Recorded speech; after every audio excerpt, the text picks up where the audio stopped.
Le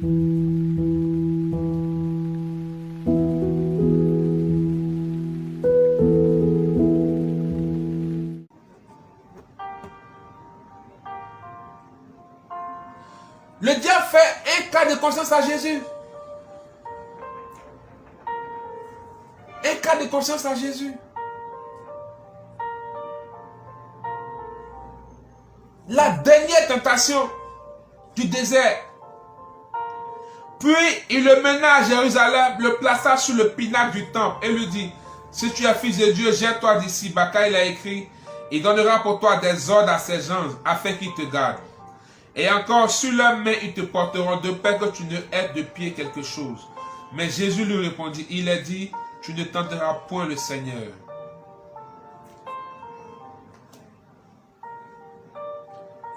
Vous voyez?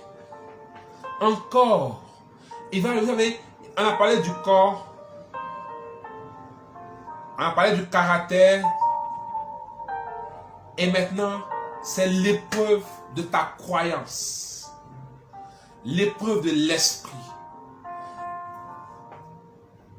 L'épreuve de la foi.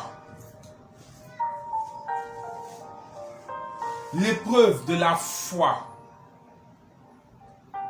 L'épreuve de la foi. Où tu risques de remettre Dieu en cause. Est-ce qu'il est bien fait même? Est-ce que je ne suis pas en train de me tromper? Les gens là, ils parlent là, eux, ils sont déjà arrivés, tout va bien dans leur vie. Moi là, tu remets tes croyances en cause. Et je commence à écouter des messages qui mettent à l'épreuve tes croyances. Jésus dit, tu ne tenteras point ton Dieu. Là, tu deviens intelligent. C'est que tout ce que tu as fait, c'est là que tu te rappelles que tu as fait des cours de marketing, de droit, de management. Non, ça, le droit dit, ça, la loi dit, ça, c'est pas comme ça. C'est vrai, on est un Dieu, mais normalement, frère, tu as l'épreuve de la foi, l'épreuve de l'esprit. Le diable met ton esprit à l'épreuve.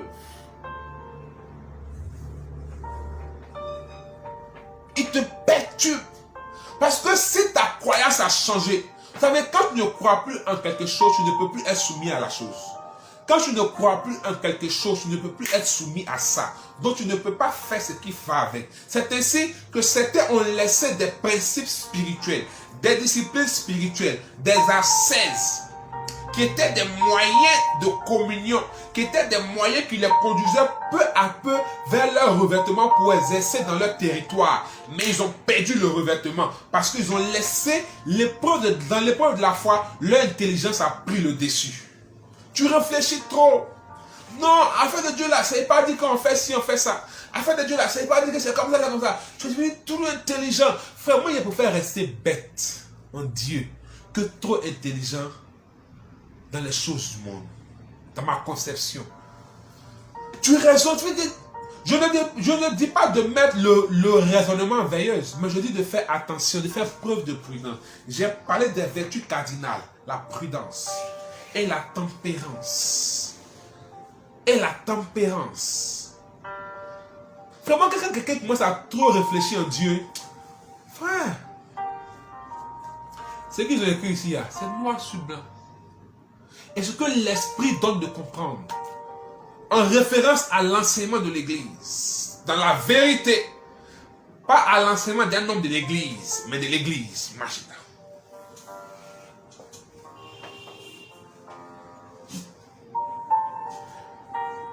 Parce que quand ta croyance a changé, tu deviens que, vous savez, tu es un chrétien lambda, tu n'es pas un homme de l'esprit. Aujourd'hui, on a besoin de la puissance, dunamis. On a besoin du revêtement.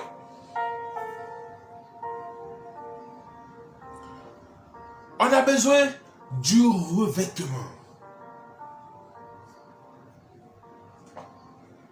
On a besoin du revêtement. Quand tu es rempli, l'esprit, on te fait du mal, il dit pardon, il dit aime, il dit fais ci. Il te demande des choses même qui dépendent, qui dépasse ton rendement.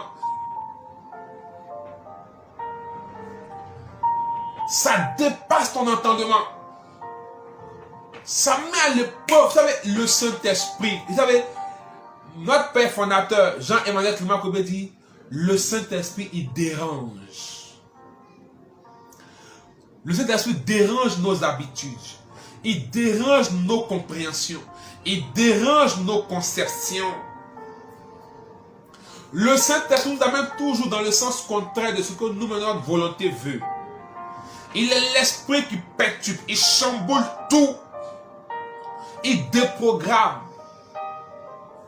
Il déprogramme. Toi, tu as fait ton programme comme ça, il vient, mélange tout. Mais quand tu réfléchis, vous savez, les chrétiens ont perdu le coup d'œil du Saint-Esprit. On a perdu le coup d'œil du Saint-Esprit. On a perdu le coup d'œil prophétique. Parce qu'on manque de discernement. On manque de discernement. Pourquoi on manque de discernement? Notre mentalité n'est pas renouvelée. Le Saint-Esprit, c'est un mélangeur de programmes. Demandez à la Vierge Marie, elle vous le dira. Un mélangeur de projets. Et quand tu n'es pas prêt à aller, ça devient compliqué. Ça devient compliqué, frères et sœurs. Et quand on est rempli de l'Esprit, comme Paul le dit, nous marchons par le message de la croix et nous devenons scandale pour le monde.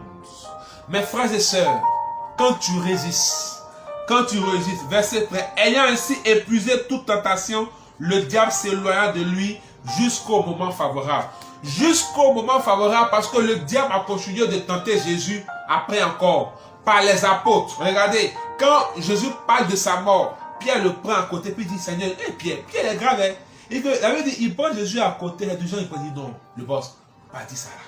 Le boss, parle pas comme ça. Toi, tu dis, tu vas mourir. Il a dit, arrête de moi, Satan.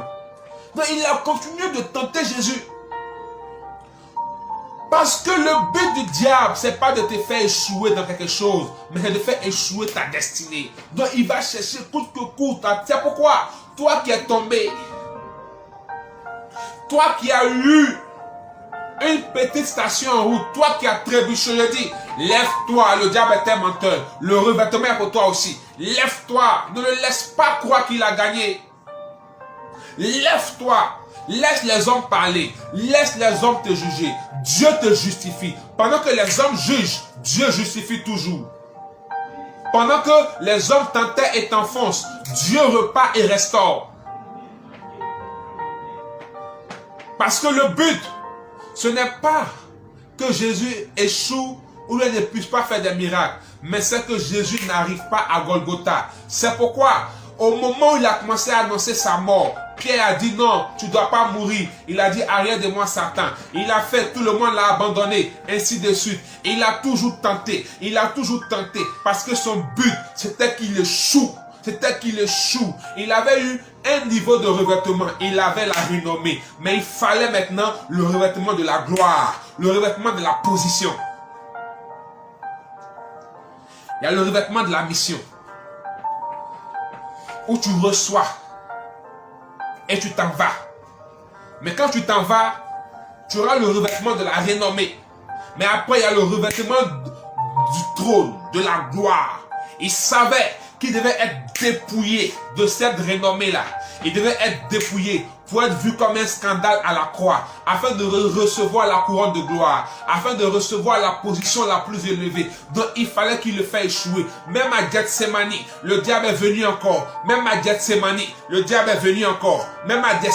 il est venu pour le faire échouer. Mais il était là, il dit je dois aller. Il dit allez, que la coupe passe, mais ta volonté, il est parti. Le diable te fait échouer ta destinée. Tu peux tomber sur le chemin.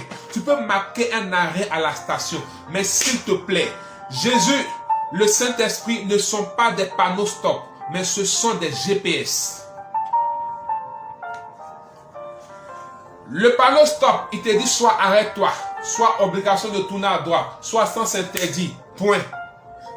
Mais Jésus, même quand tu prends le sens interdit, même quand tu prends un autre chemin, le GPS, il récalcule l'itinéraire pour te ramener toujours à destination. Alléluia. Et sur ce chemin, parce que tu es rempli, l'Esprit conduit tes pas. Il y a le GPS. Il va te conduire ici. Mais quand toi tu dis non, j'ai pris ce chemin, tu t'es trompé. Quand tu dis oui, je me suis trompé, je veux revenir. Il recalcule l'itinéraire et il te ramène à destination pour la gloire de Dieu. C'est pourquoi ne baisse pas les bras. Voyez, on dit, quand le diable a épuisé toutes ses tentations, il va essayer. Résiste, lutte, lutte. Tombe, lève-toi, on te donne les coups. Prends, tombe, relève-toi. Tu es couché, mais tu n'es pas KO. Parce que tu es rempli. Et tu dois arriver au revêtement. Que Dieu te bénisse.